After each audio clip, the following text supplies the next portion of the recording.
बंधन है, रिश्तों का बंधन है। आप आए बलवंत मान जी की महफिल में, आप सबका दिल की गहराइयों से अभिनंदन है। तो सभी वरिष्ठ साहित्यकार, आदरणीय कविवर, जितने भी श्रोतागण हैं, सभी को मेरी तरफ से उन सभी को हम नमस्कार करते हैं। और मेरे गुरु जी हैं, उनको मैं सत सत प्रणाम करता हूँ। तो लघु कविता वैसे हमें पता नहीं था, हम लिखकर जरूर लेकर आता एक दो, परंतु तो मेरी छोटी सी कविता है, तो वो मैं आपको सुनाना चाहता हूँ, जो हास्यरस से भी परिपूर्ण है और व्यंग भी है आज के हालात पर। तो मेरी जो कविता का शीर्षक है रोटी 2 जून की, तो मैं इसके ऊपर आपके सामने अपनी एक कविता प्रस्तुत करना चाहता हूँ। आशा है आपको अच्छी लगेगी। अगर कोई कमी हो तो हमको जरूर बताएं। हम अभी अभी नव पल्लव हैं, अभी अभी हमने कोशिश की है कवि महोदय बनने की। तो रोटी 2 जून की।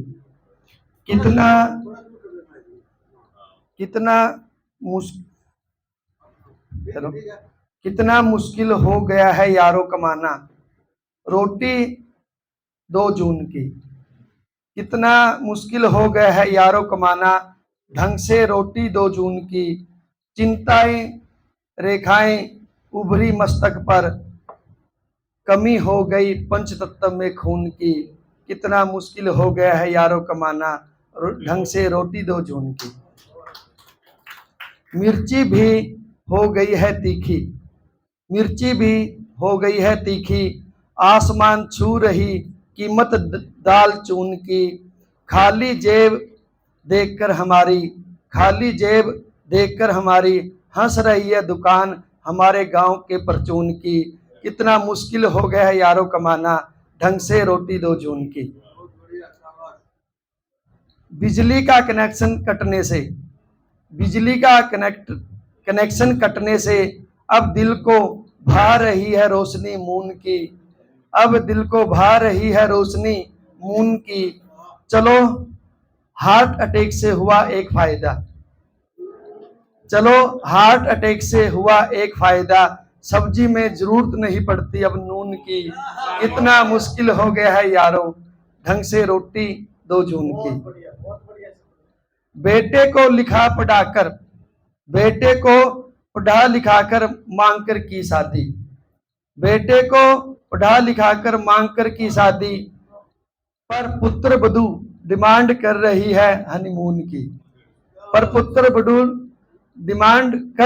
हनीमून की।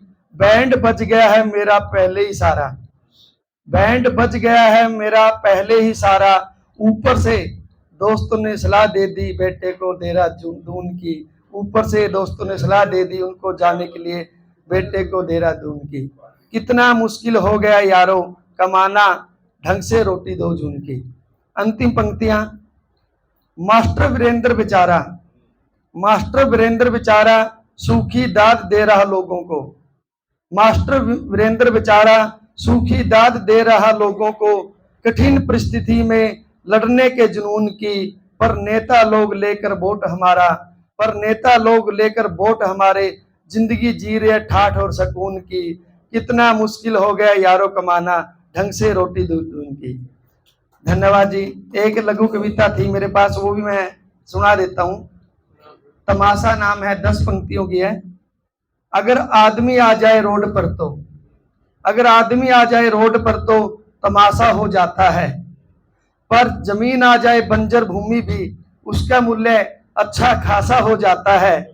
ये तो सिर्फ मार्केट वैल्यू की बात है यारों, वरना भगवान पर चढ़ने वाला प्रसाद भी धरती पर बिखरा हुआ खील पतासा हो जाता है। थैंक यू एक बार सभी का फिर से दिल की गहराई से धन्यवाद। बहुत बहुत धन्यवाद। अच्छा लिखते हैं जी। आगे कविता है, जी।